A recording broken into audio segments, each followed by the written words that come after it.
Okay, we have just wired up the homemade voltmeter. If anyone's ever seen Exo Contralto's videos or subscribed to them, you'll know exactly what I'm talking about. It's just a capacitor. You take out the voltmeter and you wire it up to your amp to make yourself a homemade voltmeter. So let's see if it works.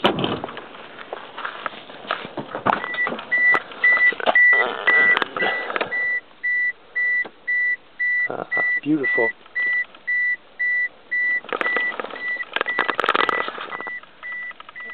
Doesn't work as good as it should, but still a voltmeter.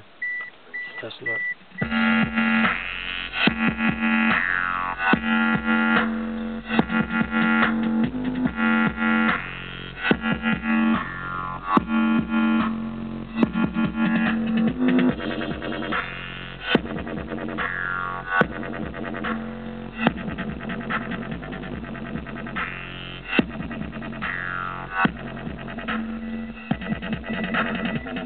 And there you have it.